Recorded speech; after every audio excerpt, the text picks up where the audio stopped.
So what's going on, guys? Welcome back to the You Know Ball podcast. I am your host, Troll Bro Dude.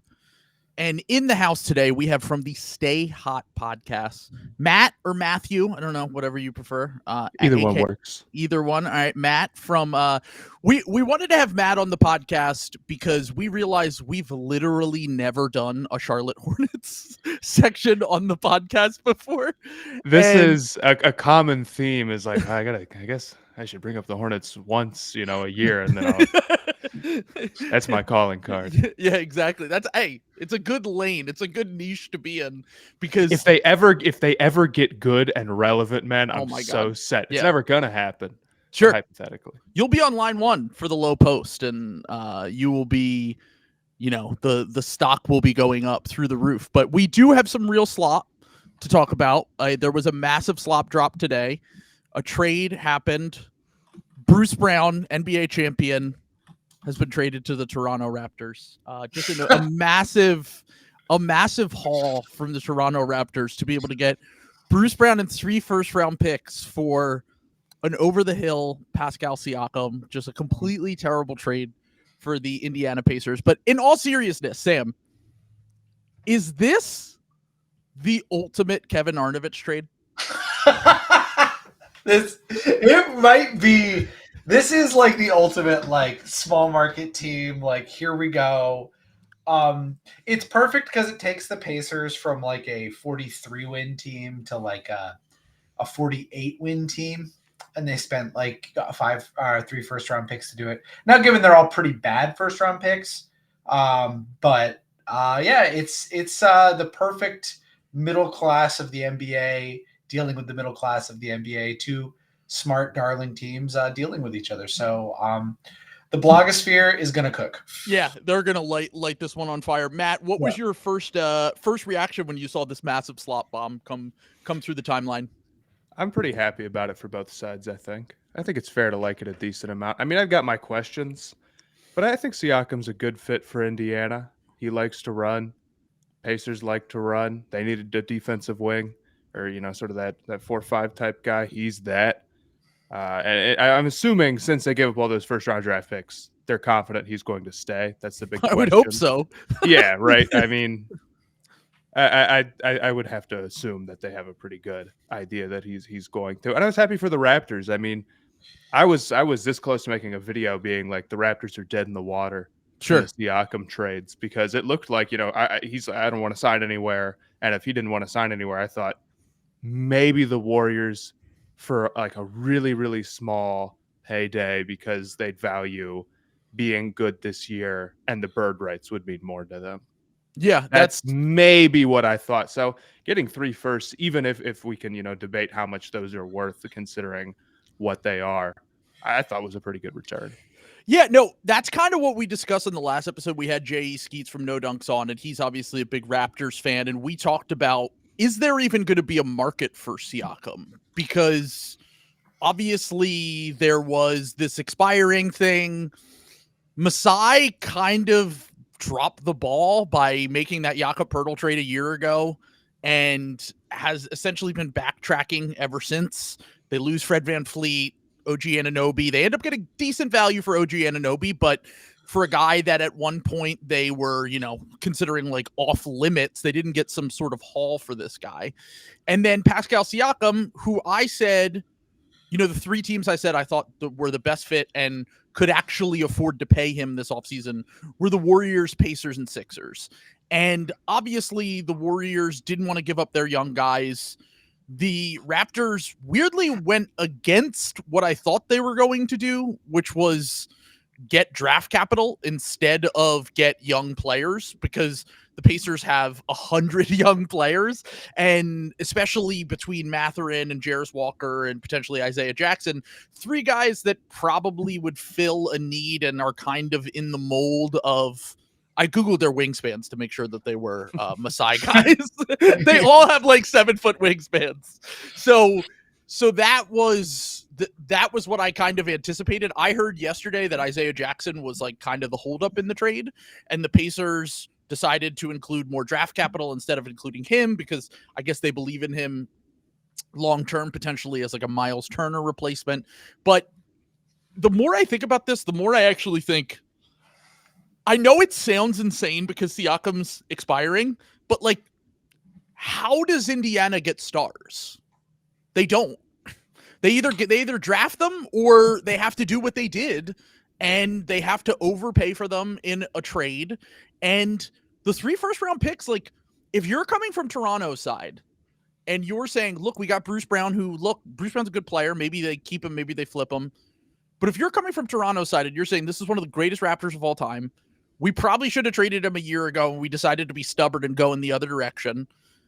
And we actually traded a pick for Jakob Poeltl that is highly likely to be a better pick in this draft, potentially a top 10 pick going to the Spurs in this draft if the Raptors accidentally win a few too many games here. And now they have 3 worse picks between the Pistons second round pick and 2 late firsts in this draft that not a lot of draft people love. So like, I don't know. I kind of come out on the other end being like, the only like really good piece of this deal is the Pacers pick from 2 years from now might have potential to be, who knows? A lot of shit can change in 2 years. Maybe Siakam ages out in 2 years. Maybe Halliburton gets injured. You don't ever want that to happen, but you never know. And maybe that's the one high upside pick that they got here. But otherwise, I'm like kind of underwhelmed when you consider that they made this mess in the first place. Like, it's not like, yes, where we're sitting today on January 17th, 2024, this is fine value, but they are the reason that we're sitting here. Right. It depends on how far you're looking back. And I guess I had come to the conclusion that they were at risk of losing him for nothing. So you see the 3 first, you're like, oh, dude, hell yeah. Yeah. But overall, like, this situation itself, like, no, they didn't play good. They didn't play good at all. The Jakob Poeltl thing, I wonder if they just thought, like, we have no center and maybe that's holding us back. And if we get some interior defense in there, like, that's going to change everything. And instead of, like, going, like, full all in, which probably would have been the wrong move anyway. So I guess you're happy you only got so far.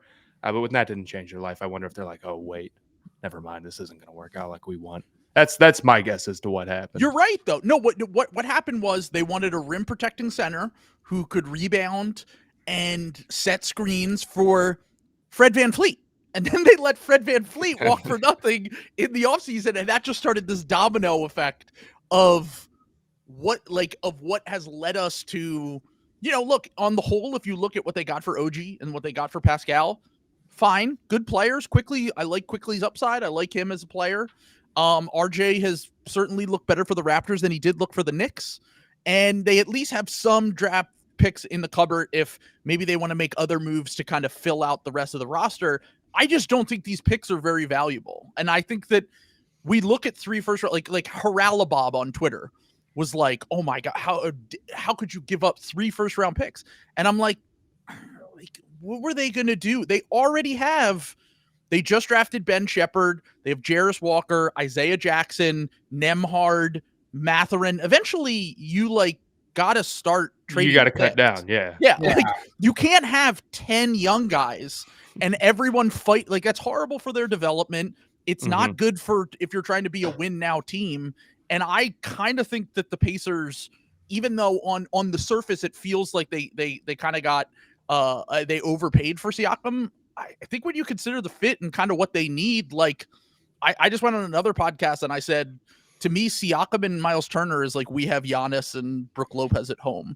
Like, they're not those players. But when you have Tyrese Halliburton as your best player, you're likely to face one of these teams like the Sixers or the Bucks or whoever in the first round. I think that this could be like ripe for a first round upset, this Pacers team.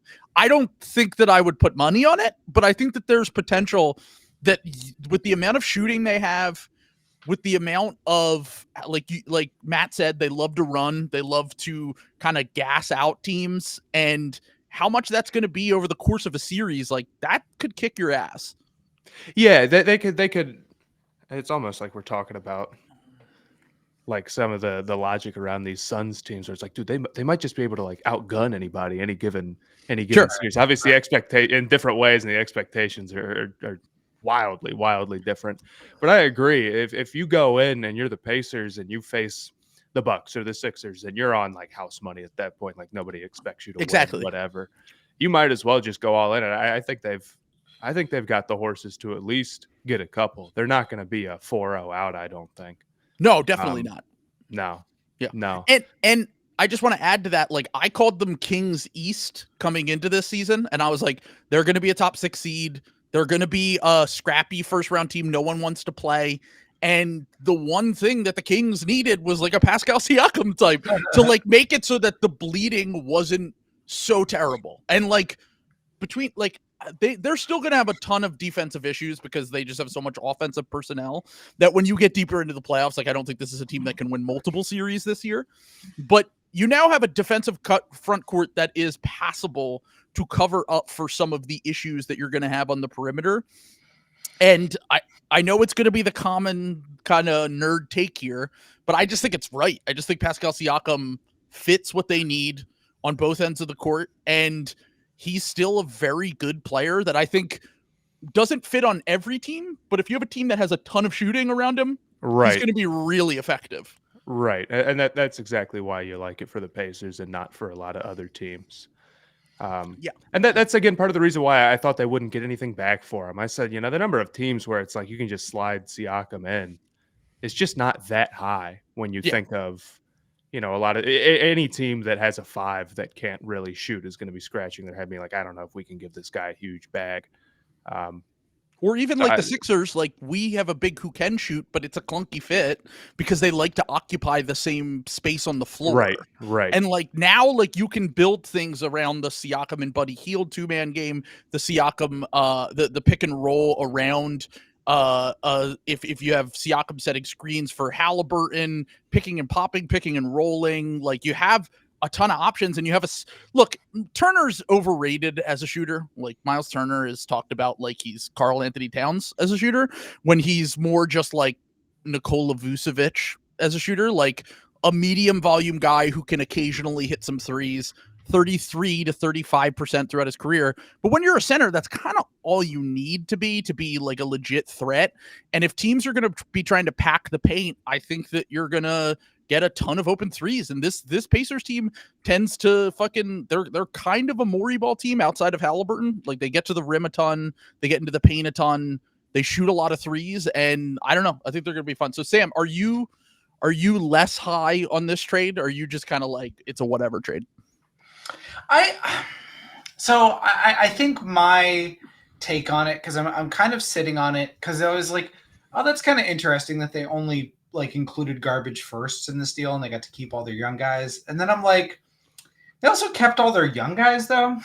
Yeah. which like it doesn't really like even with them like trading Jordan Nwora, they just brought in Kyra Lewis like behind, and I get that that's kind of whatever there. Kyra Lewis is going to the Raptors.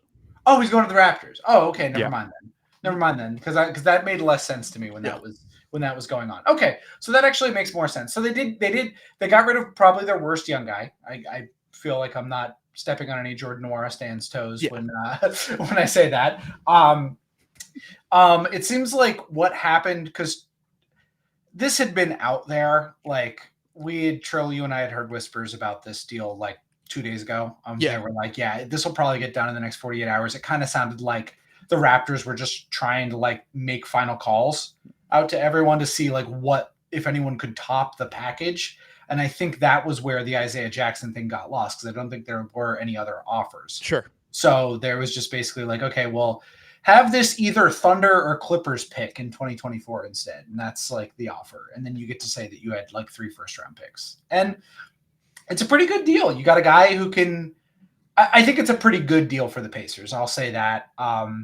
Honestly, I don't think the Raptors were doing much better than this, and I think Masai agreed with me, and I agree with everything he just said. Like, it's, the issue was last year.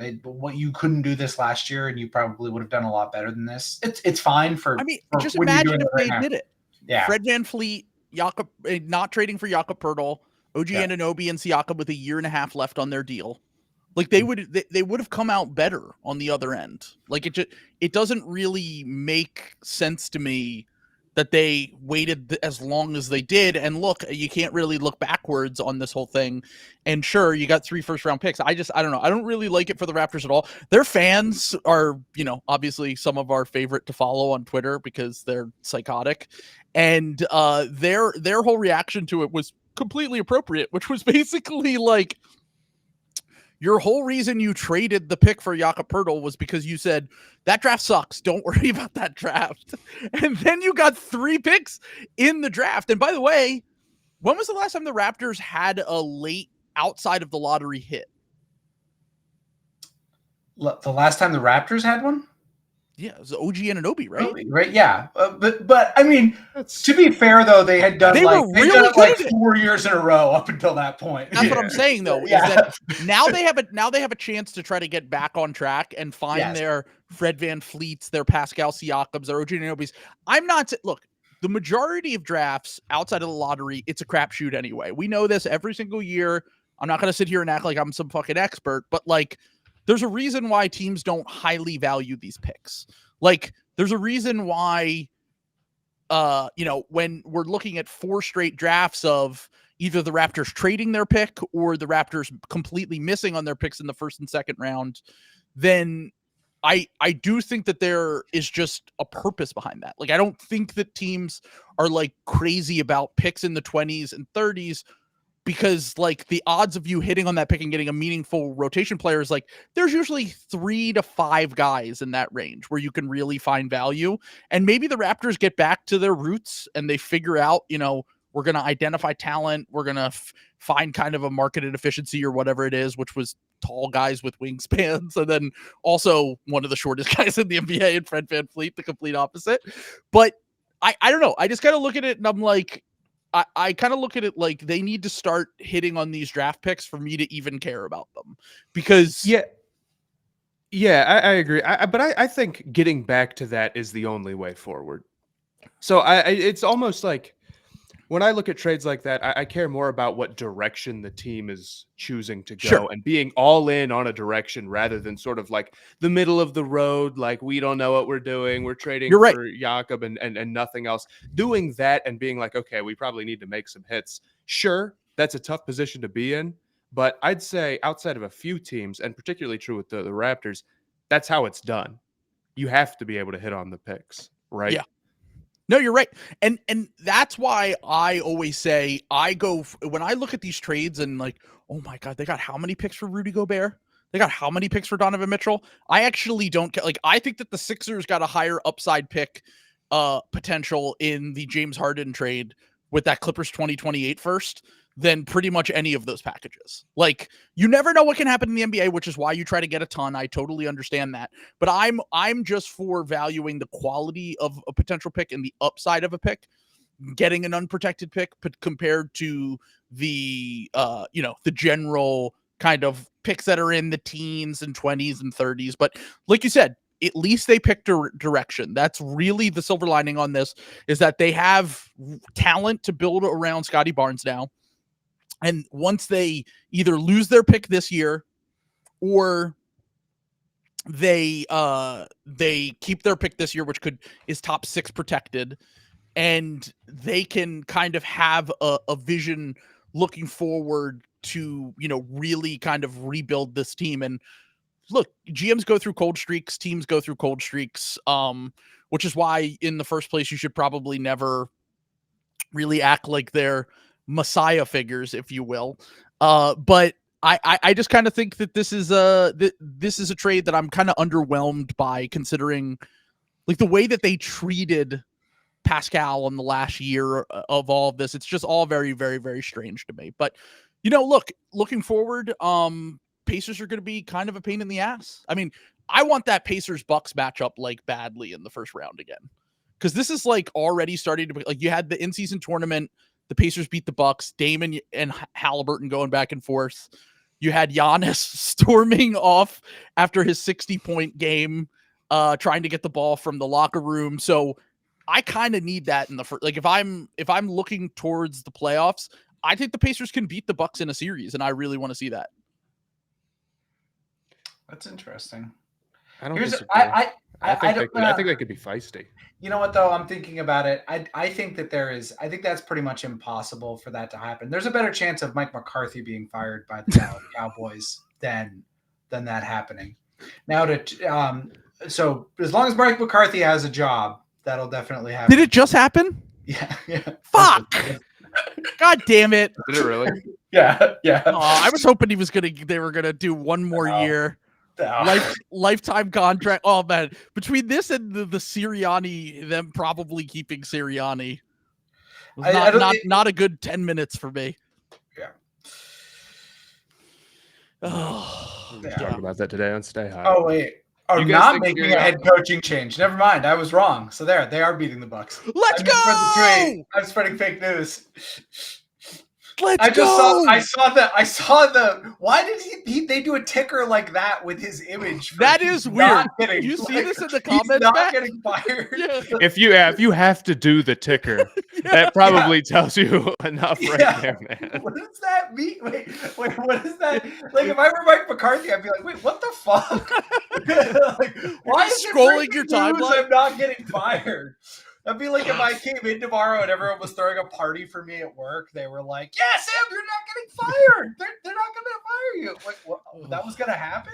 Like, what do you mean? Let's go. That's very funny. Yeah. R.I.P. Mike McCarthy. Yeah.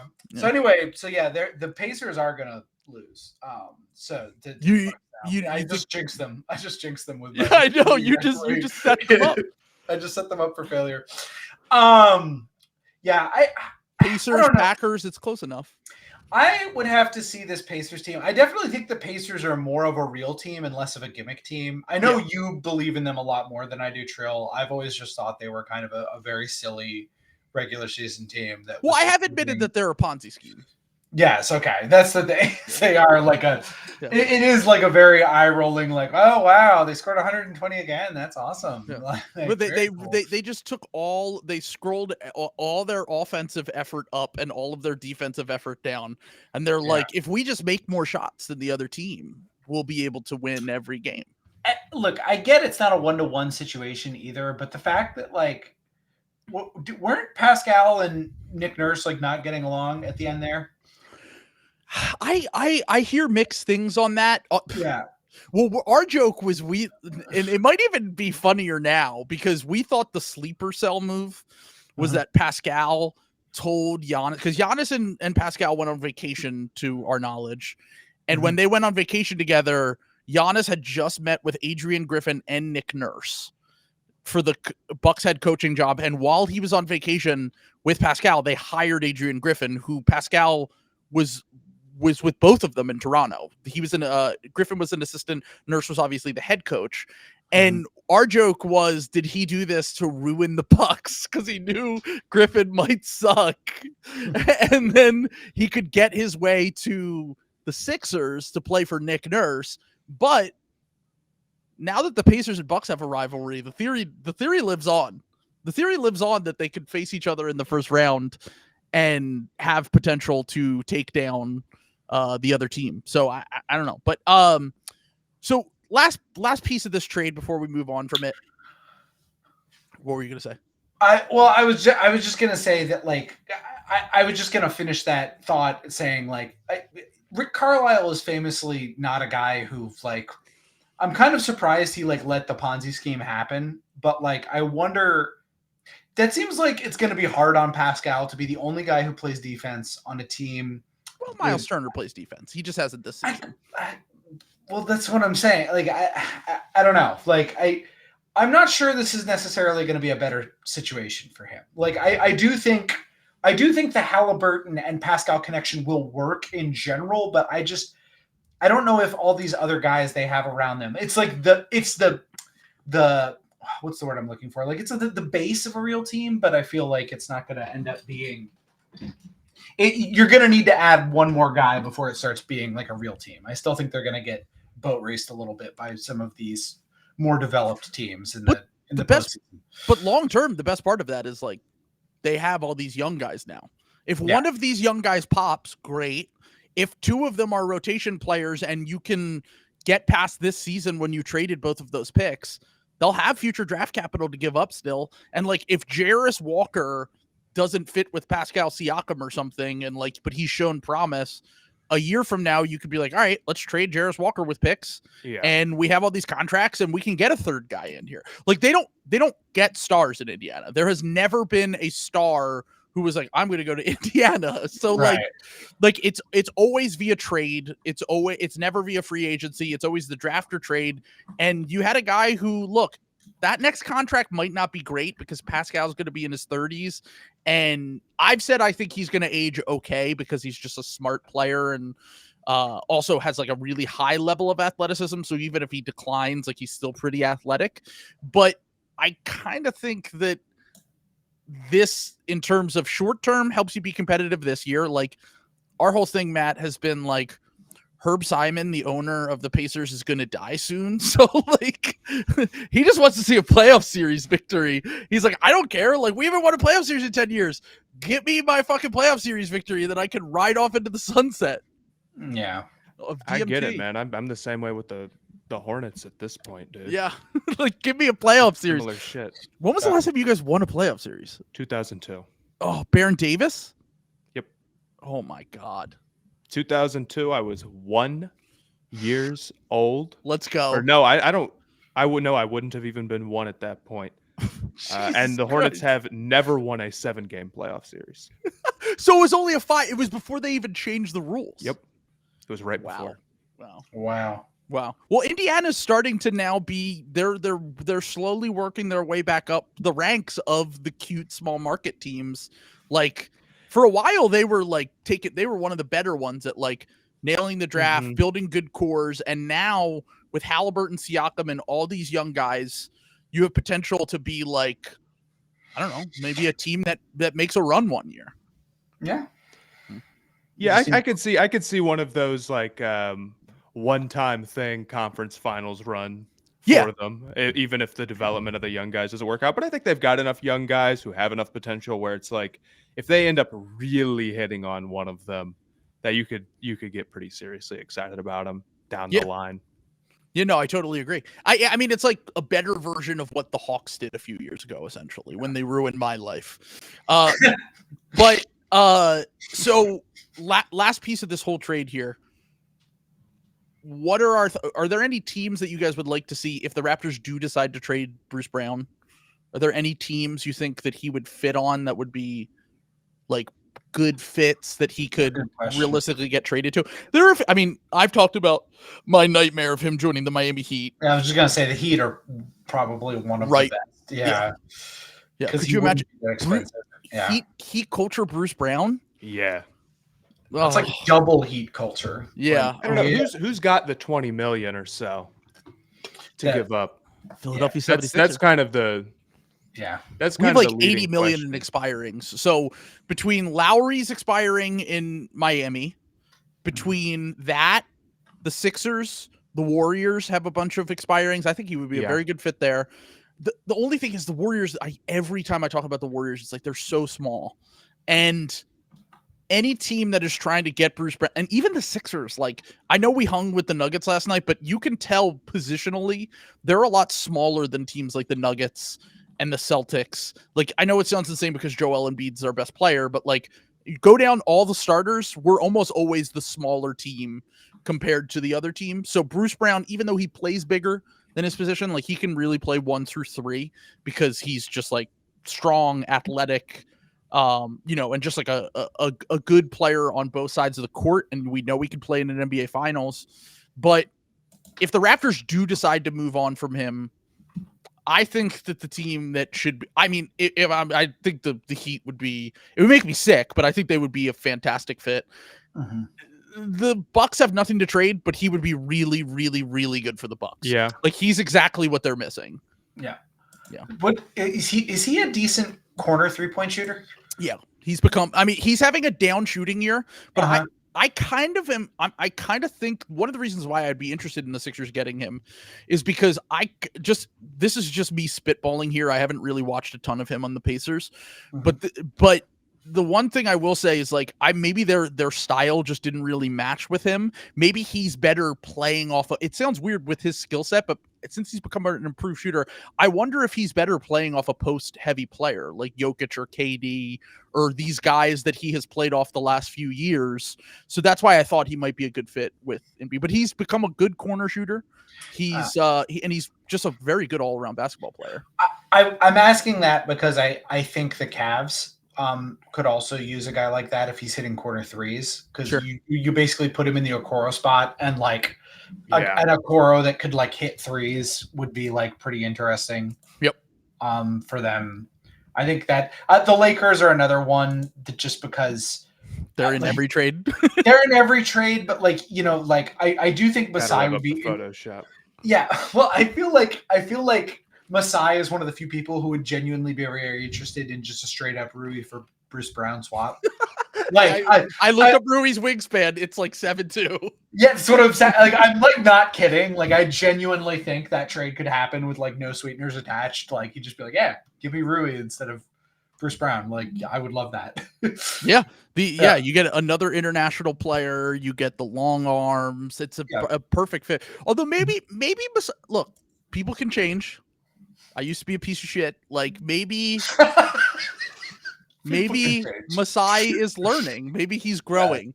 Maybe he's having his Presti arc where Presti for a decade only drafted athletes, and now he just completely went to the other side of the spectrum and is like, actually, I'm going to draft guys that are just like high field, good shooters, passers, like creators. So that might be kind of where the direction is headed.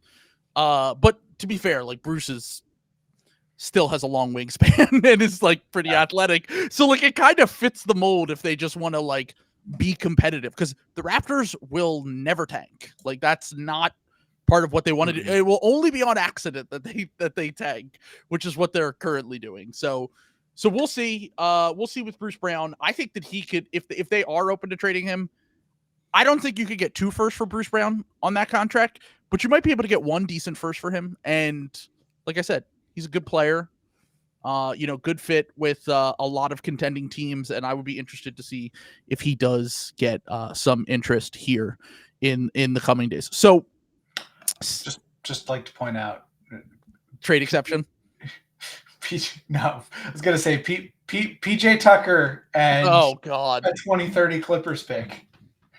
I would definitely do that if I were the fucking Clippers. But also, spending your last pick on Bruce. I love Bruce Brown, and he's actually, I don't know. I kind of think that they need like, I like Dorian Finney-Smith more for them than I like I think they just need PJ Tucker that's playable, because they have so many creators and stuff. Like I think Bruce, from what I remember, Bruce is better when you let him cook a little bit. And like he would never cook on the Clippers. I was just gonna say that is the anti-cook team. Yeah. That's the requirement for playing on the Clippers. You're gonna watch one of 3 other guys cook. Yeah, exactly. Like I think they need like a low usage defensive wing that can shoot, and that's like I said, like Dorian Finney-Smith is just longer, younger PJ Tucker. So that's kind of the idea of what they need. But I came up with a trade. I want to hear what you have to think of this, Sam. I came up with a trade. Okay. It was PJ Tucker, that Clippers pick unprotected. So completely unprotected for both Dorian Finney-Smith and Royce O'Neal. And I think you'd have to throw in Bones Highland and Amir Coffey to make the money work. Will said he would consider it. I would definitely do it if I were the Nets. The Nets, yeah. Like at this point, like if you're the Clippers, like fuck it. Yeah, like you've fucked anyway. You've already went all the way in with this team. This team is good enough to win. I've watched them play. Like I'm kind Lucy of with the football. Lucy is holding the football. Yeah, they're good enough right now. Like I'm back, baby. Lucy has it. She has it on her finger. I'm Charlie Brown. I'm running up. I'm going to kick it. Yeah, exactly. They can win. They're doing so well the regular season. I'm back in on the Clippers against my will for the 4th straight season. I think can't stop. They're playing at a level that they haven't played the last few years, though. You're right. And as it stands right now, yeah, they're healthier a little bit than usual. So I think there's valid reasons to be higher on them than average. Because for the most part, it's been pretty easy to be like, yeah, the Clippers have these guys, but LOL Clippers. That's Yeah. maybe- Yeah. yeah. To I'm pull just- the Bill Simmons. I'm just sick of getting on this podcast doing the preseason predictions every year and going, yeah, the Clippers. I think the Clippers are going to come out of the West, and then like they're fucking the 8th seed again, and I'm like, God damn it! No. Well, they're definitely not going to be knock on wood. They're definitely not going to be the 8th seed this year. No. I do want to point out, Birch does bring up the good point in the comments that climate change is going to ravage LA anyway. Let's go Zach Lowe and low end theory here. Fuck it, throw it out the window. Doesn't matter. Picks are fake.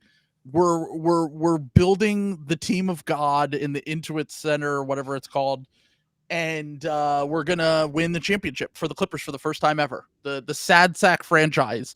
I think they're good enough to come out of the West. I do. Like, they're just too good against good teams. I think they might have some matchup problems in the playoffs for sure, but like, they're just too good against good teams for me to give up on them, even if I am once again Lucy with the football. So, all right, let's move on to our next topic of conversation, which is Matt's Charlotte Hornets. Matt, like I said, we've never talked about the Charlotte Hornets before in depth. We in passing, as you know, you follow me on Twitter. I've been like, how do we make Gordon Hayward a Philadelphia 76er? I thought I would love his fit on the team, more so on the court than culturally. But culturally too. It's culturally. Philly is a city of gamers. People misunderstand Gordon Hayward. The man just wants to play League of Legends. There's great. It's the home of Comcast. Yeah, there's great internet in Philadelphia. We have a game. Yeah, we have great internet. Home of Comcast. I think we have a gaming stadium down near the Do you really? complex. I think they do. I can't even remember. I feel like they did build one. Someone in the comments might be able to correct me if I'm wrong here. Oh, they canceled it. God damn it. Tough. Yeah. So Gordon Hayward trade is off. We're not going through with it. Yeah. Sadly. Yeah. The wokeness, the woke mayor ended our dreams of having a gamer stadium. The woke mob didn't want the Philadelphia Fusion Overwatch League team to have their own training facility. Very sad. Very sad. Yeah. That was gonna be that was why that's why the Sixers are moving to the center city, because to form a new sports plaza with the Overwatch League's gamer stadium. Exactly. Yeah. We're gonna free ourselves from government fascism on a local level. So yeah. Anyway, the Charlotte Hornets. I don't know how we ended up here, but. Yeah. We have a former Charlotte Hornet. We have two former Charlotte Hornets on the team that are absolutely killing it for us right now, and Nicholas Batum and Kelly Oubre. So, how is your general feel for the team right now? Because it's very funny. Our constant conversation about the Hornets in the Discord is always, how are they this bad? Because they have on paper a lot of talent. Yes. Like, and 2 years ago, they won 43 games. No, they're going to at least get 32 this year, guys. Exactly. Come on. And then, no, they're not. No, They're not going to do that. They won 27 last year, and everybody was hurt. I mean, this year's going to be different, guys. Come on. And then it's not at all, of course. I mean, part of it's been LaMelo has been hurt again. Yeah. Absolute shocker with the whole ankle stuff and the ankle brace drama, and he doesn't want to wear one and all that crap. But part of it is those guys just stink. They just don't have it defensively whatsoever. Yeah. And you would think that like losing Dennis Smith Jr. would not sink them, and that like, well, they're gonna have Mark Williams. It did. It totally sunk them. They're a worse team this year, and they're like, okay, what are their two big changes? Were what? Oubre and Dennis Smith Jr. walking. That has made them a worse team in spite of Miles Bridges being back. LaMelo, I guess, was hypothetically going to play more games. Now he's not. Sure. And Terry Rozier having what I think is the best year of his career so far. He is such a baller. Yeah, he's a hooper. Yeah, we love Terry. Yeah. But like, you're right, and the fact that it was two veteran. Kelly Oubre and Dennis Smith Jr. got veteran minimum contracts on their next teams. And I've actually been surprised how good Kelly is on defense this year. He's been like kind of a revelation for the Sixers. We've never had an athletic wing who actually gives a shit on defense like he does. So that's been kind of a revelation for us. But like you said, like losing Dennis Smith Jr. and Kelly Oubre shouldn't sink your NBA team in 2024. And somebody brings up the point in the chat. I could talk about JT Thor here. Let's go. The problem is that like the guys that we are giving minutes to them, or giving minutes to in place of those guys, are just like not NBA players. Right. And Kai Jones having his whole offseason thing probably saved this from even more minutes. Well, it didn't, because the other guys we have also aren't NBA players. But like JT Thor is just so far away and never turned into anything. James Bouknight is one of the most bizarrely limited players in the NBA. Bryce McGowan's, I'm sure he's not actually the worst defender in the NBA, but I mean, however, we're yet to see a good defensive play out of it. It's very, very sad shit going on there, and you should have seen this coming, because they let Dennis Smith Jr. walk, and you're like, okay, well, we're going to try to be like a semi-competitive team this year, because they weren't tanking. And this is the one thing that I can't convince the masses of. It's like, the Hornets are bad, but they're not tanking. They're the worst team. It was on accident. Yeah. Which is the worst position to be in. Actually, to be fair, the Pistons are also doing that. They're just even worse. Like, they have less. Yeah, but the Pistons are so young. It's almost different. They're not actively tanking. They didn't like sell a bunch of pieces recently, but they did trade for James Wiseman and Marvin Bagley, and everybody they have is young, and they're giving Killian Hayes. Like, it's a little bit different. But the Hornets are playing that weirdo in between stuff that they always play, and they're about as good as they always are because of it. And them not bringing in anybody serious. I think we get Frank Ntilikina back tonight. Let's go. Let's go. I believe he's making his debut.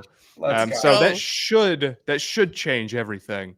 Yeah. But I can't them doing that and rolling with all the young guards is just nonsense. Just nonsense. Just like 2 weeks before the season starts, Ish Smith, I guess. I mean, I'd love to see him add another year to his career at this point, because it's his third. It's becoming legendary. Yeah, like, I believe how many times yeah. has he played for the Hornets? It's insane.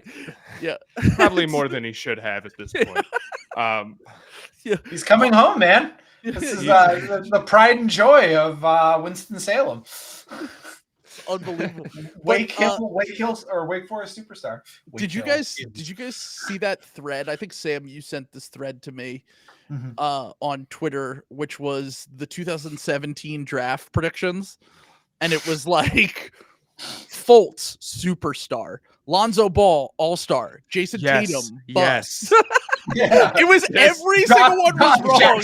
Josh Jackson, superstar. Yeah. Lauri Markkanen, bust. One of them, I forget who it was for, but it was like big ass superstar. Yeah, I think it was Frank Ntilikina. Yeah. I think it was Frankie Smokes. Yeah, I was gonna say, it was either Frank Ntilikina or Dennis Smith Jr., who both have been, kind of obviously gone through the ringer on the Charlotte Hornets over the last few years. But so from what I understand, right with the Tatum bust one though. You're ridiculous. Yeah. Sam hates that he has the sixth best player in the NBA. It drives him insane. He's bad. So he's bad. So Matt, we need to get your take here, because Bertz is wondering in the comments. Bertz is our resident Hornets fan in the Discord, and he is.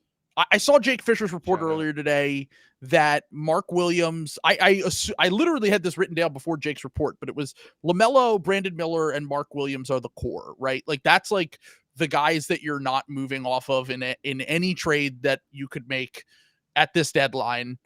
Other than that, pretty much open for business. Where are you at on PJ Washington? Because he signed his extension last offseason. It seems like a reasonable extension, but his numbers are down across the board. I think his analytics are pretty bad this year. I can't lie and say I've watched a lot. But how do you feel about him in general as a player and his potential long-term fit on this team? I mean, PJ Washington is sort of like maybe like an easier fit on a lot of different teams. That's why so many places wanted to sign him. Mhm. And he had been so really, really good for several years as sort of like, okay, they did this stuff where they put him at the 5 and he can't do that. Yeah. But in Clifford and Borrego's defense, like what were their other options? Yeah. I just think that like you signed him to this big deal. It's not a bad deal. He's been playing bad this year, but if you're Mitch Kupchak, who is one of the most conservative trade guys in the NBA, at least during his stint with the Hornets, has just been, falling asleep at the wheel every deadline and Yeah. scared to move. If your first time making a serious deal is panic selling on PJ Washington after half a year, I mean, it's like, what would be the point of that? Because we know if he's back up to where he was last season, like 45 games ago, we'd be happy to have him. If he can lock it a little bit more, he's been a fine defender before. And I think a lot of the offensive struggles just come down from like, I think Clifford doesn't have it on offense. Yeah. It's mostly just, let the star go and do his thing. And I want to worry about defense, but they don't have the guys on defense. So it's just been a disaster. And there's like the screenshots of like, multiple dudes standing in the same corner or whatever. And just, the spacing's all fucked up and they don't know what they're doing. So I think it'd be wrong to sell him. Like, it just doesn't make sense from like an asset management standpoint, I guess is my opinion on it. If they move him, if some like great deal comes along and some team just says, we don't care about the last half year because, he's on the Hornets, that's not his fault. Sure. Then yeah, I'm down. I'm not like he's the core, he's the future, but I'm not like looking to move him. Yeah, because he's the guy that's in kind of the gray zone for me in terms of like, I don't really know what, the team thinks about him. I don't know what the league thinks about him, but I do think that you're right that there was real interest. Like the Dallas Mavericks, if they didn't get Grant Williams, they were almost certainly going to get PJ Washington in some sort of sign and trade this offseason. That's such a funny way to do that order of operations. Like, what's that? We need to get Grant Williams. We'll wait. We'll have PJ Washington be the backup. As our backup. Yeah. Yeah, and then he signed the deal. Well, because they were just looking for what they viewed as a starting level power forward that they could get for the MLE. And like those were the two guys available. And that's kind of what broke for them. And Grant obviously hasn't had a great year for them, but PJ's obviously having a down year as well. I kind of think that if he were to get traded, it would probably be like an expiring salary and like a heavily protected first round pick. And at that point, you might as well just ride it out. Like right. Exactly. I don't really see a point of moving off PJ Washington at his lowest point of his value if you can't get anything in return. And like there was mixed reports on like whether he wanted to be there or not. That could change the calculus here. If you're like, all right, look, we're trying to create a culture, quote unquote. And if we have guys who don't want to be here, we should probably trade them at this deadline. So let's move on to some of the guys that are a little bit more like realistic with actually being traded at this deadline. Terry Rozier is, like you said, having the best year of his career. But I don't know if you listened to the Low Post, but Zach had him on his long list of potential all-stars this year. He's been absolutely hooping. Like every time I watch them, it's like he's had some, that game against the Nets was absolutely electric. And just as a fan of the team, are you kind of like, you talked about like picking a direction earlier with the Raptors. Mm-hmm. Are you kind of at a point where you're like, move Terry for good value so that we can either just like completely lean into the tank, or are you kind of the mindset like, if LaMelo's always out of the lineup, I need to have someone that I enjoy watching on the team? I mean, to be real with you, like I will skip out on Hornets games to watch other NBA games at this point, man. With all the injuries, like I'm just not sitting down for 82 of these suckers. It just cannot happen. Mm-hmm. I think the Hornets' long-term problem has always been the lack of direction. I mean, when we talk about a team playing that middle ground sort of, we're going to fight for the 7 seed or whatever, but actually get, the 9 seed. That's Charlotte basketball. Yeah, that's Right, the culture. And now that you have a new owner in there, it's like, I'm not even asking for it to be perfect. You might hire a bad GM. You might miss on a head coach, but it can't be that same mentality, or it's just going to be the same stuff forever and ever and ever. Yeah. So I love Rozier. He has played so hard for the Hornets when it has been hard to play tough for them. You know, and he's 5th in all-time scoring for Charlotte, which, God. take that how you will. Crazy. Take that how you will. The number of guys who have played like 400 or 350. I feel like I just got shot. It's like a single-digit number. It's crazy how few guys have ever had a long career. It's insane. Now I kind of want Terry to stay there and just become like the greatest all-time leading scorer. And if it wasn't for Kemba, and if he finished his career out here, he totally could be the all-time leading scorer. It would totally be within his wheelhouse. And this is actually how I feel. It's like, okay, Terry's top 5. The next goals are like 1,000 points away, and then another 1,000. I'm like, okay, now we can move him. Now it's okay. He's done his time here. And he's had so many, like during that 43-win season, I know that doesn't mean anything to anybody else, but that was a special time. That was a special year. And he was balling and making so many crazy plays. And it sucks, man, because you've got Eric Collins making all these calls. So if you're any good at all, it could be so fun. And it's just, they're just no good. A lot of Hornets fans that I've seen online just today are, in my opinion, a little delusional about it, where they're like, trading him to the Heat and a first and a young guy is just ridiculous. It's like, dude, no, it's not. No, it's not at all, man. That's actually exactly what we should be doing. So you want to get a first? You're saying try to get a first and a young player for Terry in the return. Frankly, I don't know what quite we could get. I think anything less than a first, and I'm hanging up, right? Yeah, sure. Like there's a level where it makes sense to move him for assets, but that's our guy, you know. And I think Terry's genuinely good too. Like, and yes, he's a proven playoff performer too. Like we've seen Terry Rozier be arguably the best player in a playoff series past the first round, and it happened during Trump's first year in office. Yes, but it happened. It happened. He was young. He just hasn't had the opportunity to show it otherwise. The curse of being on the Hornets, you know? Yeah, exactly. Well, I was going to say that year, I remember that Terry shot like 42% from 3 on like 8 attempts per game. I remember just like constantly watching Hornets games and being like, I described him as role player Steph Curry that season. Like I was like, they had him like running off pin downs and he was like relocating and making shots all over the court. I wanted him on the Sixers so badly. And I kind of think that he is, because of the fact that like Pascal's off the board, OG's off the board. Now look, some teams that are obviously looking for ball handling upgrades probably weren't going to trade for those guys anyway, unless they viewed Pascal as like this do-it-all wing. But with those two guys off the board, Terry might be one of the hotter names on the market, I would imagine. And I think that he could help. The teams that I've picked for him that I think that he could help are the Heat, the Knicks, and then really like just because the Lakers make a fucking trade at every goddamn deadline. The Lakers. Those are like the 3 teams I think could use his skill set if he was able to either buy into a role more playing off the ball or into a super 6-man role. He is so good off the ball. Yeah, I He's know. An incredibly strong off the ball player. And this is what I think kills me about Rozier is that like people have this idea, and I know why, because of how, he used to be more like this, where he's just sort of like an on the ball, can go and get his own shot and not much else type guy.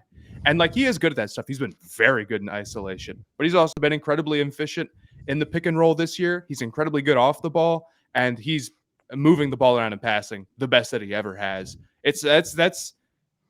I've obviously like loved him and known he's good for a long time, but that's the number one thing that surprised me this year.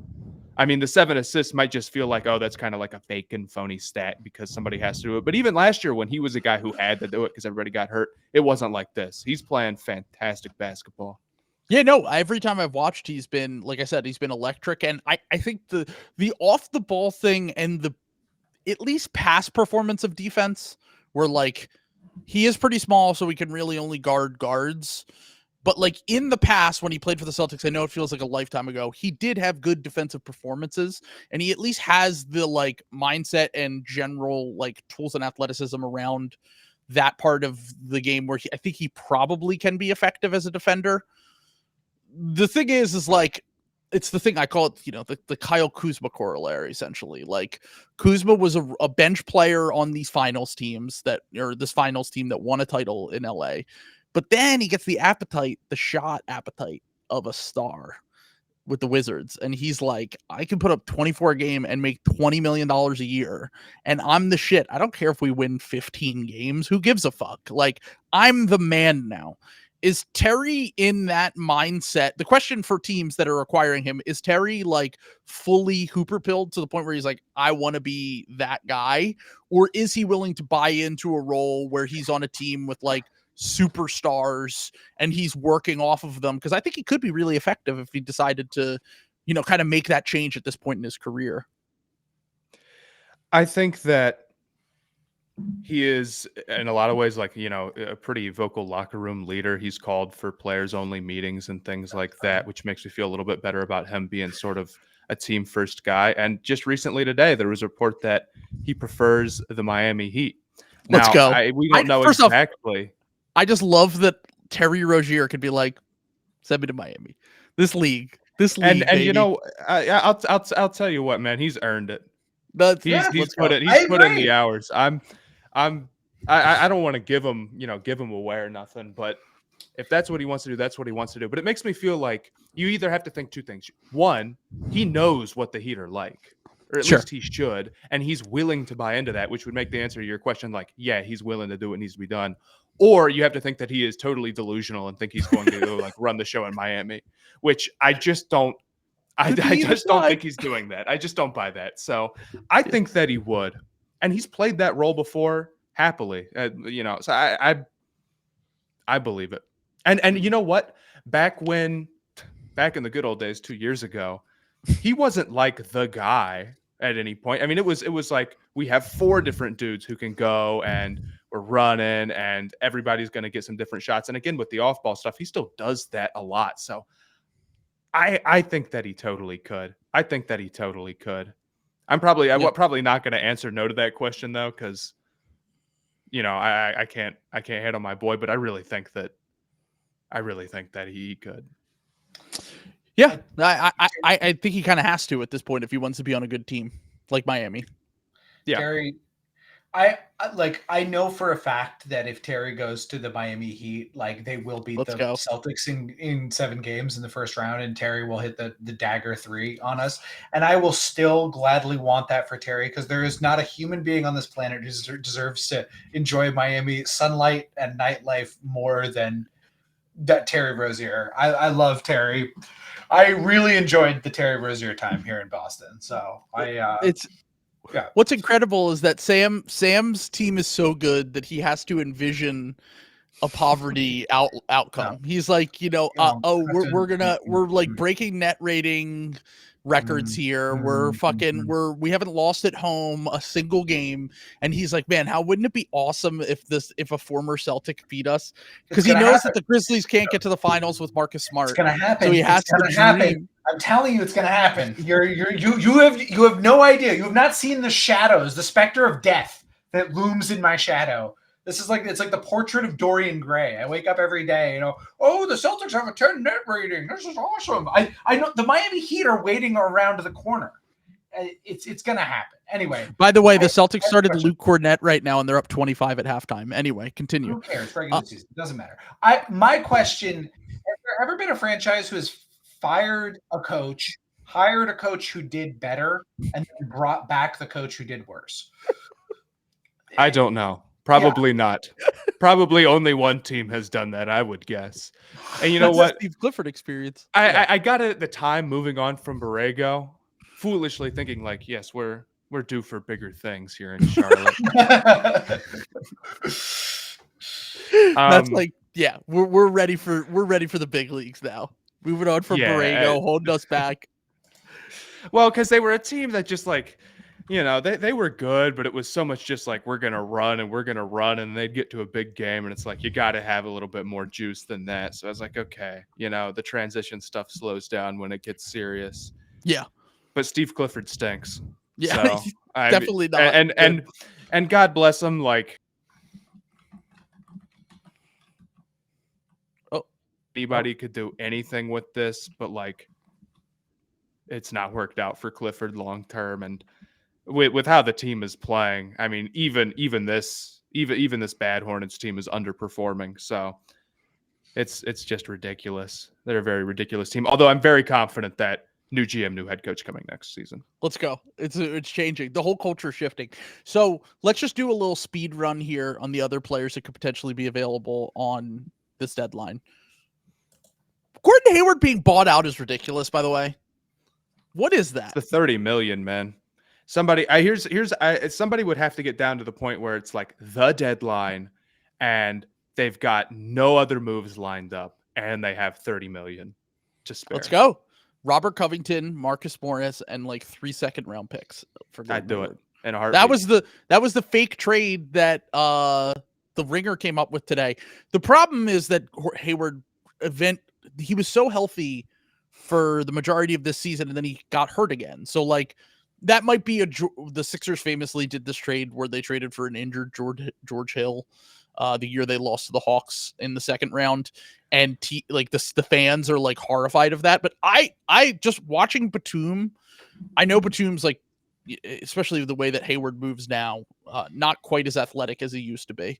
But the thing about like just seeing like, oh, here's a guy who can dribble, pass, and shoot, and like move the ball and like create his own offense. It's been a revelation as watching as a Sixers fan. So I would be very interested. Also, I do just want to point out with the new CBA rules, the Celtics can't sign Gordon Hayward if he gets bought out. The Bucks can't. The Heat can't. There are so many teams that can't. It's funny and do buyouts. I look at that and I'm like, well, who cares? Buyouts suck for the most part. You're right. Yeah. Except for Kevin Love with the devil magic. Yeah. Yeah. Well, that's whatever. Heat culture, I guess. Toughest, hardest working, yada, yada, yada. HGH. HGH. But I've appreciated your Hayward hype this season on Twitter because he is a good player, and especially back when the Hornets first signed him, he was overpaid because it was the Hornets, but he was a really good player for us, and everybody has just been like, no, he sucks because it's Gordon Hayward and because we gave him this big contract because we're the Hornets. I feel like, yeah, this is how every bad team feels, that their guys are still somehow disrespected, but he is a good player. And I think if you ran out of options and your move was for Hayward and you know, giving up some seconds, I think that's a totally good thing. I hope they can get a deal done. I feel very confident it will be a buyout. Ugh, that sucks. Well, the one team that could have potentially got him on a buyout is a team that was interested in him a few years ago, which is the Indiana Pacers, which obviously I think he's from Indiana. He went to school at Butler. They could still get him. So, and I think he would be a nice fit with them as they lean into this kind of offensively tilted team around Pascal Siakam, Miles Turner, Halliburton, whatever.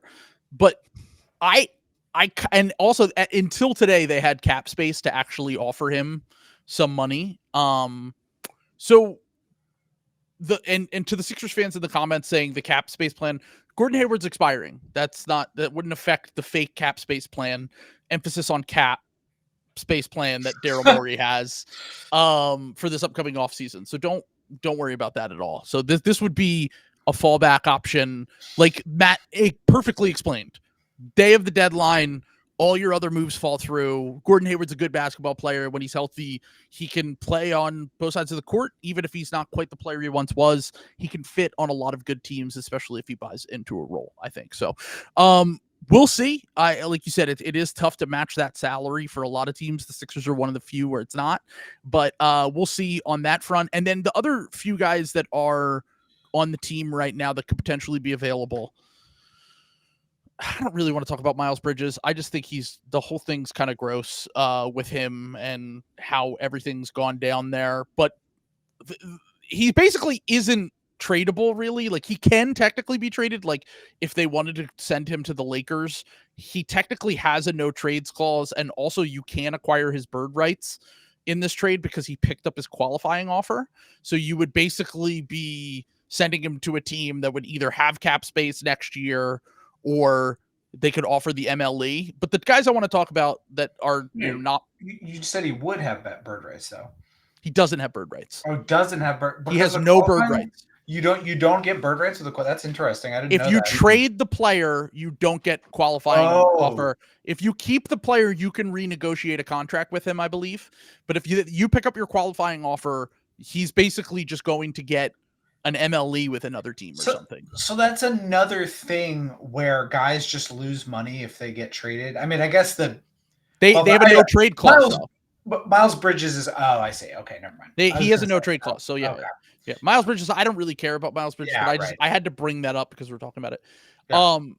The other two guys that I was interested in your opinions, because the majority of them are, like you said, they're not NBA players that are left on the team. Mm-hmm. Cody Martin, brother of Caleb, who famously saved my life last year in the Eastern Conference Finals. What's going on with Cody Martin? Like, is he just physically not the same anymore? Is he a guy that you think could help another team? Because he has a fine contract. He only makes like $7 or $8 million a year, and I think it's only guaranteed for next year, if I remember correctly. So it's next year, and then it's a good contract. I don't know. I think he's looked pretty solid coming back, all things considered, but he's still very much working his way into it. I don't want to have too strong of an opinion on a guy who's been out for a year and a half after 7 games. I can't imagine the Hornets would move him, to be completely honest, unless somebody would like really, really wanted him. I'm sure they should think about it if he did, but like, would you give up a first-round pick for him?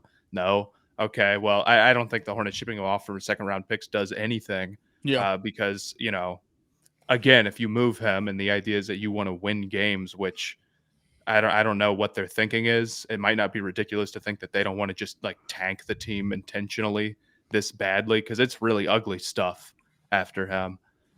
I can't imagine that he gets moved. I think it's a let things play out scenario. I see a comment from Will. Bobby Porter's for Cody Martin, who says no. I think both teams. I don't think anyone says, because look, if you are the Bucks, you need to get some sort of perimeter defender for sure. But like, I don't know, you're taking a risk on Cody Martin. Like, he doesn't have, like you said, he didn't play for a year and a half. He has knee injuries, I believe. And it is unfortunate. My idea with it, I think someone proposed this or I proposed this, I can't remember. But it was Terry Rozier and Cody Martin to the Heat for Kyle Lowry and a first-round pick. So, like, he would basically be a throw-in because Caleb's there and blah, blah, blah. They take a flyer on him. And the Twins. Depends on the first, I guess. Yeah. It would have to be one far in the future, so where I feel like it's more of a lottery ticket than just total, like, 25th in a terrible draft. Yeah. And then of course he would go and ball out at the Heat, and that would piss me off. So. Yeah. They would inject him with the shit in the knees. Can I sidetrack us a little bit just to ask this while we have a Hornets expert on the what would be like your plan? So are you for like building around like LaMelo, and like what kind of like personnel would you like want to see like around LaMelo in like the glorious heyday of the future return to prominence, Charlotte Hornets? Number 1, a functioning lower body. Continue. Number 1, a functioning lower body. Scoot Henderson. That would be cool. Mm-hmm. Hold on. Can we have a Scoot conversation? I know you were a Scoot over Brandon Miller guy. Are you still there? I'm still no opinion about Scoot. I know even for a small guy, even for a dude who like coming to the league, we probably should have seen was going to be struggling early on. Mm-hmm. And I think he's got like the worst true shooting percentage in the league or whatever. I'm not out on him at all yet. That's right. This is normal.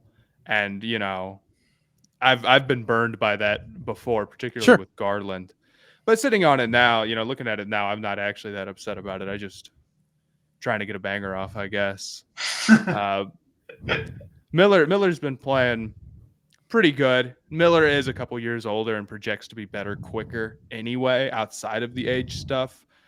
So sometimes Hornets fans will be like, why aren't you victory lapping that Brandon Miller is good? And it's number one, because I said I wanted Scoot. And number two, because you have to see that's going to come back and bite the Hornets now. And Scoot has the ultimate golden ticket of the Hornets passed on you and everyone thinks they should have taken you. You will certainly turn into a star because of that. I'll be honest, I'd rather have Brandon Miller than Scoot Henderson. And I know that this might seem like a overreaction, but like you said Garland earlier, and I understand that. And look, Garland's a different type of player. Yeah, I agree. But you're right. Like Garland, Anthony Edwards, De'Aaron Fox, like guards struggle early a lot. I'm not saying that it isn't. The thing that I've said time and time again on this podcast the only thing that really worries me with Scoot is that he is just not the level of athlete that was advertised. Like I felt like he really popped on tape in the G League and in the NBA. I don't feel like he is quite the level of athlete that I thought he was when you see him against competition that is that kind of, equal level of athlete around him. And, I know we had concerns about Brandon Miller with the athleticism, but I do just want to say that Brandon Miller I know he struggled and like he's gone through the rookie stuff that you go through and he's a little bit older, but like he's massive and he can shoot and he has the tools at least to be able to like defend and like potentially be, I don't know. I kind of think like a worst case scenario for him. A lot of people in the Discord, a lot of people that follow the podcast that like have watched him, like Bertz has watched him. He's like, he might just be like Cam Johnson or like a different version of Cam Johnson. But like Cam Johnson's a really good player. Like obviously for the second straight year, it's kind of the thing with him and Jabari where it's like, you wouldn't want to get that guy with the third pick in the draft. But like, I can see a lane and a path where the floor is high and he has a somewhat decent ceiling. Whereas with Scoot, like there's flat out bust potential with Scoot in a way that I don't think that people have really wrapped their brain around. And there's also the star upside potential with a guy like him too, if he ever figures it out and puts it all together. So look, I was against it at the time. I was a Scoot over Brandon Miller guy, but like, and I know he's 2 years younger, I think, or a year and a half younger than Miller. But watching them this season, I think Brandon Miller has looked like he belongs more in the NBA than Scoot Henderson has, even when Scoot was more of a lower usage off ball guy. Just having watched a little bit of both of them, that's kind of how I feel. So I'm going to plant my flag, and the sickos might have been right about Brandon Miller that were telling me that I was wrong for putting Scoot Henderson over. Were they right about Brandon Miller, or were we just more wrong about Scoot? It's possible. Both are possible. And look, guys struggle early a lot in their careers. Scoot could figure it out, and like I could be completely wrong. But I still think Scoot's going to be fine. I think the problem I had with the Hornets process in that honestly think it's fine for them to take Brandon Miller given their needs, given that LaMelo Ball is like the clear franchise player like established. It's just you don't have to telegraph that you're going to take Brandon Miller, and you can do the Danny Ainge thing that he did with Markelle Fultz and trade back. I do think that was like kind of on the table there. I think Mitch Kupchak does not have the juice to do anything like that whatsoever. Yeah. Oh my God. Yeah. He's just not a baller in that way. He has zero trade bag whatsoever. He's a conservative, but in a different way than Danny Ainge. and I'll tell you this. I don't know if I've brought this up yet. The whole Rozier stuff, if I had to guess, if I had to bet, I'm not that confident because like the writing is really on the wall right now. Mm-hmm. I bet you he does not get traded. Let's go. I bet you the Hornets do nothing. Was the McDaniels trade last year when you guys dumped him to us? Yep. Was that the only trade that you've made at the deadline? Like the last, I can't even remember any other trades. No. Why can't I think of his name? Plumlee was a good one. Plumlee made sense, but there's another one I'm thinking of. Clippers guy, the center, the small. Why can't I can't. Oh, Montrezl Harrell. Montrezl Harrell. Yeah. Yes, we needed center help, and that's what we did. We traded a second for Montrezl Harrell. You guys traded from the Lakers? Oh no, he was on the Wizards at the time. That was after the Westbrook trade. Yeah, and Montrez was part of the salary that matchup, and then he Mhm. went to us. I'm just saying, there's a Hornets to Sixers pipeline. We got And Montrez. Hayward. Yeah, Hayward's up Hayward next, could. man. There we go. He's next in line. Yeah, I was gonna say the Sixers and the Celtics have had there are plenty of former Hornets legends on the team, but the last guy that I did want to ask you about just on this roster is a guy that like maybe I've overrated because he's had some good games against the Sixers. But what are your thoughts on Nick Richards? He's just a guy. Yeah, he's just a guy. the backup center. He's just a backup center. And my guess is again with the Hornets, like he's fine, but you put anybody who's a serious inside scoring threat on him, he's just gonna foul, or he just doesn't have the foot speed. And his game, like he screens fine, and the inside work is fine, but like just a very regular backup center in my opinion. Like I know this is. It's hard to put other words to it. Now, Mike, he's on a just very regular. Good contract. Yeah, he's just a regular. What does he make? Like $5 million a year or something? Yeah, $5 million a year for 3. Yeah, so that's it's if you're a team with backup center needs that has like the infrastructure to make him work, and like a team like, I mean, they don't need, like the Clippers don't need the help anymore, but I'm just trying to think of like a team that has a pick and roll guy, because he is like a vertical athlete, right? That's like what I'm thinking of when I think of him. Yeah. So like I'm just trying to think of like screen and lob type teams that could maybe use a dude who's in that mold. I know the Mavericks have Lively now, but like, what's that? The Thunder could use a guy like that. I think maybe they're too like change your pace guy. Maybe. Like, because that's what Nick Richards is. He's a bench guy. You know, you're not trading for him as a starter. You're trading to fill out your like rotation. You know, and the Thunder really have like no bigs, like zero bigs. They've got Jalen Williams and Chet, and that's it. Like so, they definitely need size. I mean, they just lost to the Lakers for the second time in what, a month, and like they've beat every other good team except for the Sixers that they played. But the size thing is like when they run into the Lakers and they run into the Sixers, I think that they could have some real issues. They definitely need size, but he's definitely better. If the Nuggets were interested, he's definitely better than Zeke Naji. But Zeke Naji also just signed, like DeAndre Jordan was playing real minutes for the Nuggets last night against the Sixers, and I was like, this shit ain't gonna fly in the playoffs. So like, if you want a younger option that has some size that can maybe survive for 10 minutes in a playoff game, maybe you throw Nick Richards out there. My guess again would be that the Hornets choose not to do that. The Hayward one is the only one where I'm like, yeah, they're doing something there. Everything else, I'm guessing that they won't quite get in as much as they want for Terry, and everybody else is like on the table, but you have to send something silly for Mitch to do it. Sure. And then with Richards, it's almost the same thing I was saying with Martin, where it's like, yeah, you could trade him, but if you're only getting some seconds and that's going to make one of your positions like a disaster. Like, I mean, especially with Mark Williams' mystery back injury, who knows what's going on with that? If Richards was out there, it'd be somebody off the street, and Mensah is not good. So I can't imagine that they'd put. Who is this guy? Who is Mensah? Nathan Mensah? You don't know about Nasty Nate? Yeah, he's only the second player to ever come from Ghana, I believe. That's go. The one thing I remember about him. So shout out to him. It's been ugly, man. And I guess it would be like 30 PJ Washington at the 5 minutes for us or something if we traded Nick Richards. So I can't imagine it's happening.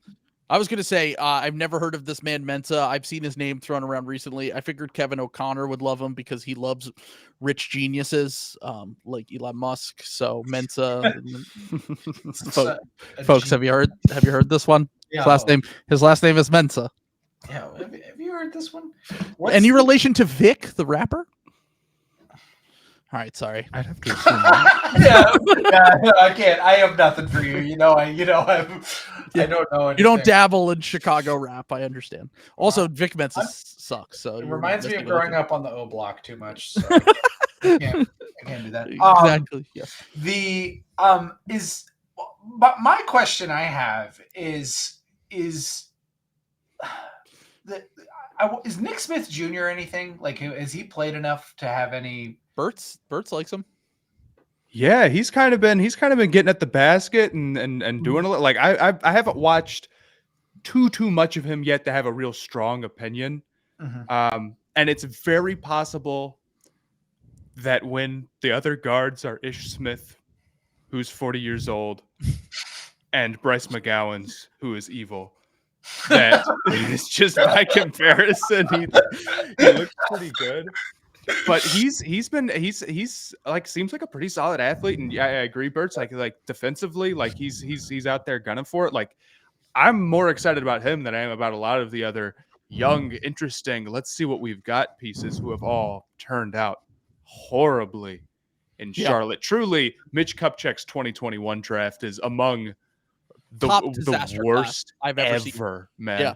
Yeah, And I didn't like it on draft night, but I understood like let's draft toolsy guys that might have some upside. I was like, yeah, let's take some big swings. Really whiffed on all three men. All of them. Not a one of them played a serious NBA minute.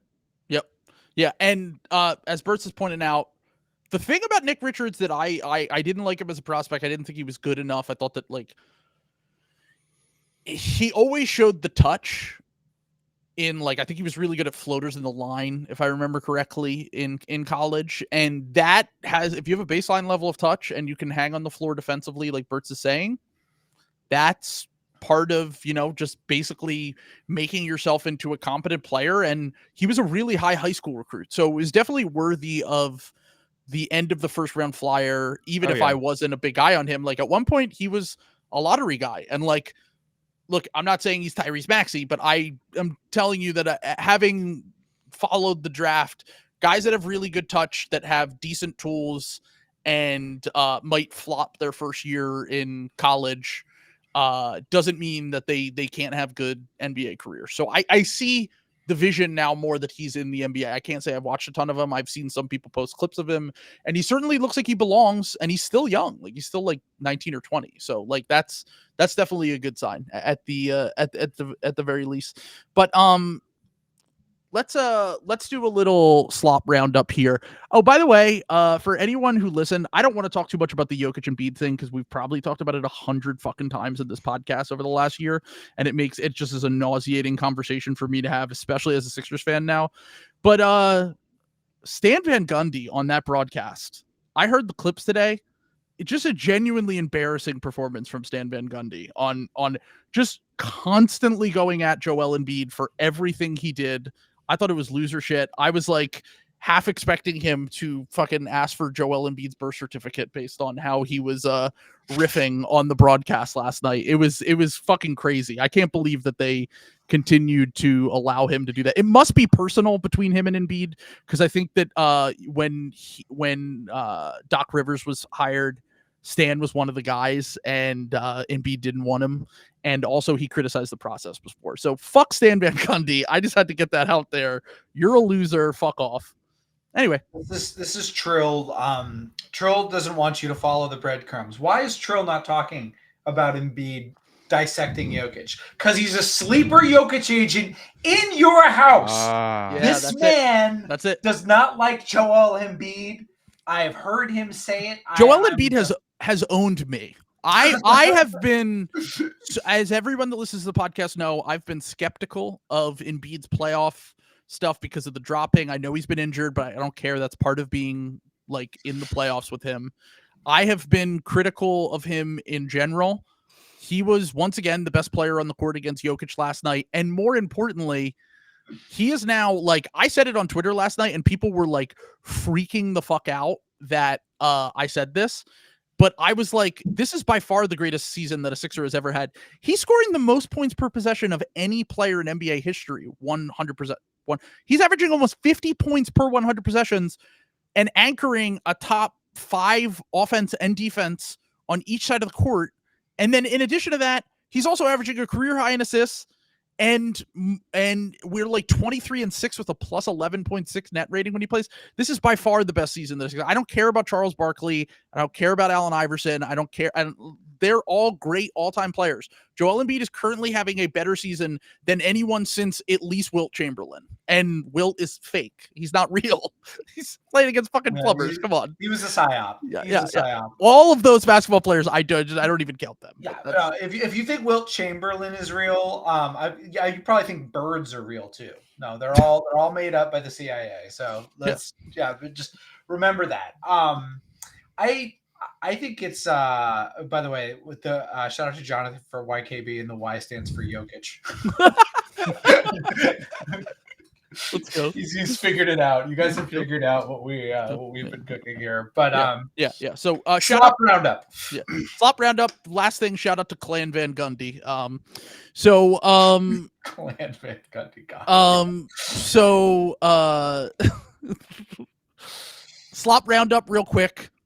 Quentin Grimes currently on the trade market. I just don't watch enough Knicks, because I watch a decent amount of the Knicks, and every time I did last year, especially the Knicks are a team that I watch a lot because they're one of the few teams that has the balls to go up against NFL Sunday. They do the matinee games during the NFL season. So if the games kind of suck on Red Zone or whatever, I'll pop over and watch some of them. Grimes, I know he's had a down season, but like I thought Grimes was really good last year. They're probably in the position where they don't want to pay him this offseason because he's up for an extension. But this is another guy that they hit on late in the first round, a guy who is a good shooter, not a creator, but very capable at attacking closeouts, like sneaky, explosive, and athletic. He shot like almost 70% at the rim last year, I believe, or maybe over 70% at the rim. I think as like a fifth starter or like maybe first guy off the bench, he could be really useful for a lot of teams. We're talking about Terry Rozier and a first and a young player. The second I saw that, I started dreaming immediately, man. He would be great for you guys. Oh, I would kill for that, man. That would be a slam dunk. I don't care about Fournier. Still has another year on his deal after this one, right? I'm not making that up. No, I think it's a non-guarantee. It's a non-guarantee. It's the hiring. You can get rid of it. Yeah. I do that, and I think somebody brought that up in Hornet circles. They're like, I just don't think that's enough, dude. I would do that in a heartbeat, and Terry being in New York would be awesome. But I think what it comes down to for the Knicks is they just need another guy who can get a bucket, who can ball handle, get a bucket off the bench, and they've got they've got Hart and they've got and maybe they just, like he's the odd guy out with the contract coming up. I don't disagree with to make. I actually think Will's trade here was Grimes, Fournier, and the 2025 Bucks first for Rozier. And if I were the Hornets, I would be all over that. I think that Grimes would be a great fit in the backcourt with LaMelo when he's healthy. He's got decent size. Like I said, fifth starter. You're not asking too much out of him. You'll run some actions for him sometimes. He can shoot off movement. He can get to the basket. He's a Morey ball player. He doesn't shoot. He can, he's basically going to be a layups and threes guy. And he showed last year, at least, I know he hasn't been quite as good, but his point of attack defense was very good last year. And I think that, like we said, you guys could use some real help on the defensive end. I would definitely do that. And I think Rozier would be a really good fit. I think that was another guy that when we talked about the ball handling options in this market, that he would be a really good fit. And if Tibbs could get him to buy back in on the defensive end, he might be like a critical piece for a team that they're another team. Like the bottom of the East is so fucking good now. Like there aren't any layups in the first round anymore, I don't think. Like the Cavs are playing really well right now. The Pacers and Knicks just made trades to make themselves better. The Heat are down there, and they're always a problem in the playoffs. Like there's really no team that like a few years ago, like you would always get like your Washington Wizards or whoever made it in the first round. And now it's like that doesn't exist anymore. Yeah, absolutely. I'm trying to see who the 8 would be right now. Orlando, right? Yeah, Orlando would be the 8 right now.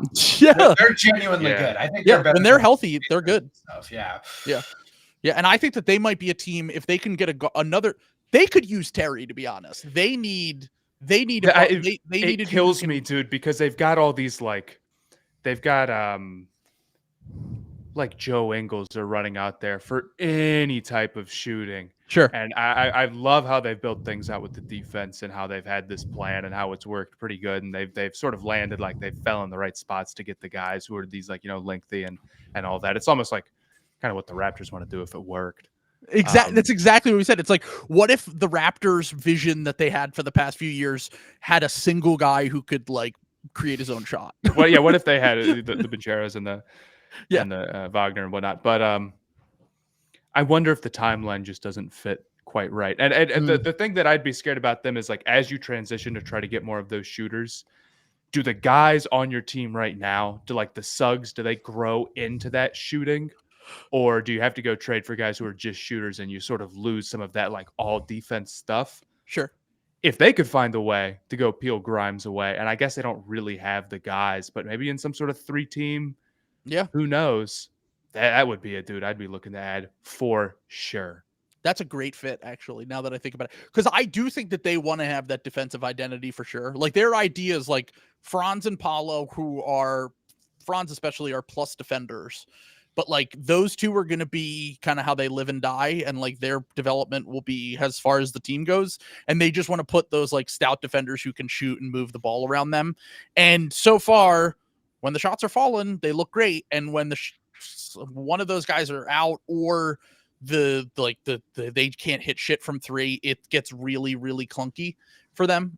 So that would be an interesting fit, either Grimes or Rozier, if they decided to go in the more offensively tilted section. Like maybe they think that Cole Anthony is a bit of a redundancy with Terry Rozier, if they don't view Terry quite as like a starting level guard, but I think he could be. I think he could be in the right situation, and that's perfect. That's a perfect situation for Terry. So, I mean, look, he wants to go to Florida. What's a little bit up the road? Orlando. You get to go. It's basically Disney World? the same. Yeah, I've always said that. Mickey Miami. Yeah. So, anyway, so next thing on the agenda here. Anyone interested in giving up 2 first-round picks for Kyle Kuzma? He's so in that like probably worth more than a shitty contender first, not worth 2. Agreed. Area. Yep. Somebody's got to have just the right young player Yeah. to make that work, you know. But what contender does? I don't know. I saw you tweet out that's one of the things we're going to be talking about, and I sat down. I'm like, let me see if I can figure out what young guy that's going to be, and I couldn't. I think it's just going to be like Harrison Barnes and a first round pick for Kuzma. Like they'll just be like, Barnes is kind of washed. Washington will just be like, see if we can rehab his value. They've pretty much already punted on next year by getting that Marvin Bagley contract on their books. I know it's only like 13 million or whatever, but I think they're willing to like eat money. They apparently are a team that would be interested in like buying out PJ Tucker if they could get like draft capital in a trade. So that's a situation where I could see like the Kings have been interested. They literally had Kuzma on the team before. They made a draft night trade it was Buddy Hield for Kuzma and Montrezl Harrell. That fell through, and then they went to the Wizards with KCP for Russell Westbrook, which was obviously a disaster for the Lakers. But I'm like, I kind of think that he's like, now that Pascal's off the market and OG's off the market, they're trying to get a power forward. And if the Sixers want to hold on to Tobias Harris, the best guy other than him is like a different version of Tobias Harris and Kyle Kuzma. So that's kind of how I think about it.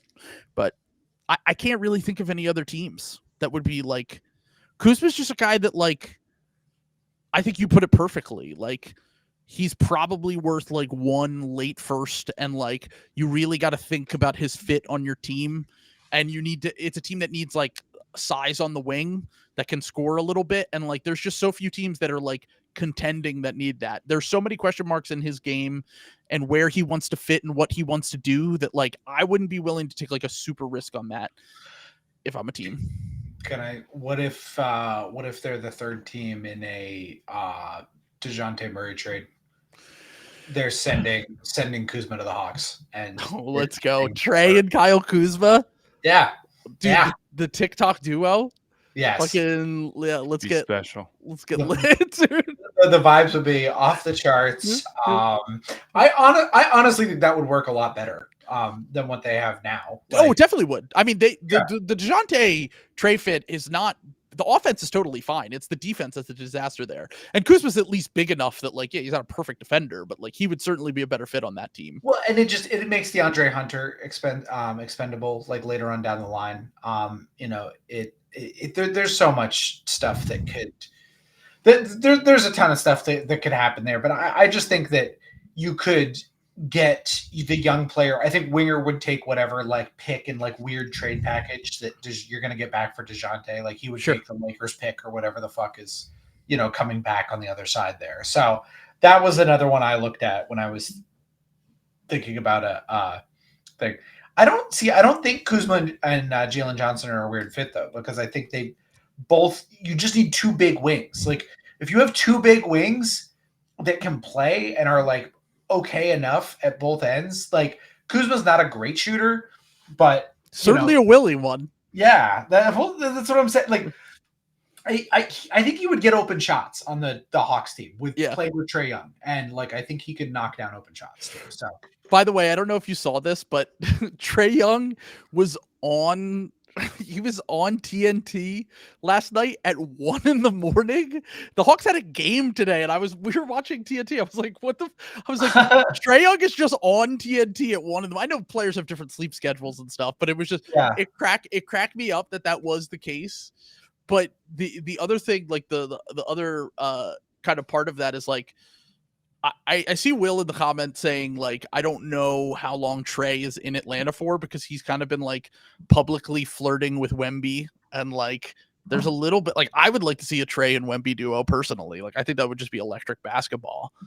But like I kind of think that like we could get to this summer and like maybe they trade DeJounte, and then Trae looks around this summer and he's like, why am I staying here again? I think that he could low key be like the next star traded if now that Siakam's off the board or whoever. Like he's one of the few, I would say, that could potentially be moved this offseason. So something to keep an eye on. Oh, and speaking of TNT, Shaq last night, I love Shaq's commentary. Shaq was just like, they asked Shaq why he thought the Sixers could win the title this year, and his number one reason was Tobias Harris. I was like, let's go, dude. And then he said they should trade for Pascal Siakam and keep Tobias Harris. And I was like, you are cooking like we have never seen before, sir. It was absolutely incredible. So shout out to Shaq for his brilliant analysis. And then the last piece of slop we have here before we have to someone said Shaq cooks meth on TNT. Let's go. Someone cooked. Someone cooked here. Yeah. So last thing, I needed to bring it up because it's so funny. Ramona Shelburne reported today that LeBron and Kyrie still want to team up, and they wonder all these years if they had just stayed together, could they have been the new Kobe and Shaq? No. I'm not even kidding. That was what they want to team up in potentially LA or Dallas next season. And Windhorst is now saying LeBron might leave LA. I had my whole slop conspiracy theory on Bronny going to the Heat this offseason in the draft, and then LeBron going back there. Oh, you're muted. Yeah. We'll figure it out. Bronny ending up there would be very funny. Yeah. There were rumors that whole time that, like he was thinking about Dallas last off season. Yep. Wasn't there? She confirmed the report that Sham said that LeBron wanted to go play in Dallas with Luka and Kyrie. And now I personally think this is just better trade that fucking pick that's far out or I'm leaving. Because LeBron does this every fucking deadline where he's like pressure on the Lakers front office. Because by the way, I'm expiring and I have options after the season. And honestly, we've talked about it. I wouldn't do it if I were the Lakers. They're not good enough again. Like, I know they made the conference finals last year and they can play up to any level of competition, but like, if you're not winning a championship, are you really going to blow the only pick you have left for a next decade? And like, you already traded all of your other picks to make this team. And like, even if you were to get like the Terry Rozier, Miles Bridges package that like they floated out there, like, what does that get you? Like, I don't see a world in which trading your far out first round pick and whatever salary you can cobble together for like DeJounte Murray or that package or whatever makes you good enough. It would be tough. I think the Lakers could be better than they are now, though. Just with the players they have. I feel like it's so tough that this is the way that it's gone down. I do have to agree with the comments that you shouldn't be talking about our king LeBron like this. And in my opinion is that if I was the Lakers, I would do anything and everything possible for even just one more win with LeBron on the team. That's fair. No. And also, Genie cares about filling the seats still, and he will fill the seats at a minimum. I agree. I think what the Lakers need is Terry Rozier, and maybe they should be less precious with that first round pick, and maybe make a move for Terry Rozier and for the D'Angelo Russell money. Just something to think about. I would do that. I was gonna say quickly.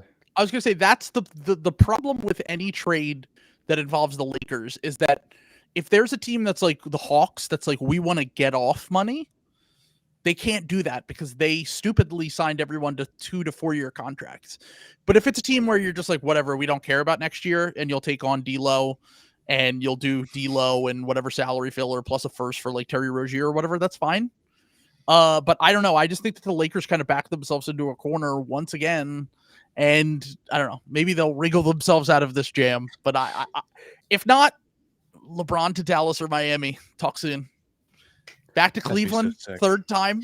Let's go. And then we could get those graphics where it's like, which version of LeBron was your favorite? By the end of this thing, man, they're not going to be able to fit it on one screen. All the different 40-year-old LeBron playing with his son back in Cleveland. Now, who do you prefer more, Lakers LeBron or fifth stint Cleveland LeBron? Let me know. Sound off in the comments. No, people forget you're watching like an X montage in 2050. People forget that 2039 LeBron on the Grizzlies was a problem. Dude, as the sea levels rose, so did his game. But yeah. All right, Matt, thank you so much for joining us. It was a blast. I have everything that you can follow for Matt in the description if you are watching on YouTube or listening on Spotify. If there's anything you would like to plug, feel free. Go ahead. Just follow me on Twitter. It's SpawnHourM, or go listen to the podcast. Stay hot on wherever. Thank you guys for having me on. It was a lot of fun. It was a good time. And somebody in the comments is saying inspired 2009 LeBron over the other two. I agree. I think that's the best version of LeBron. You know what his BPM was that season? Probably the highest of his career, I'd guess. It was the highest of any player in NBA history. It was like a 17.5, I think. He basically broke BPM in 2009. People like to complain about the 2018 finals where he did all that work and still got sold. They were never winning that thing anyway. No. 2009 against Orlando, by far, the worst LeBron team sell job ever. Yeah, no, that was absolutely absurd. And also, 2018 LeBron game 1 is still like the greatest game I've ever seen played by a basketball player. So like forever will live in my mind. But yeah, incredible stuff. Also, if you haven't already, sign up for the Ball Patreon. Later this week, I'm going to be talking some Sixers trade targets. So sign up for that if you have not already. We also have a very special episode that me and Sam are recording tomorrow, a fan favorite that is returning for a third time. I think you can put the pieces together. So thanks again, Matt. Thanks for everyone for joining us. Have a safe night. Slop it up this slop season. Peace. Yeah. Thank you for joining us, President Obama, on Thursday podcast. See everyone there. Well, it's an appropriate name for an Obama podcast. Let's just say that.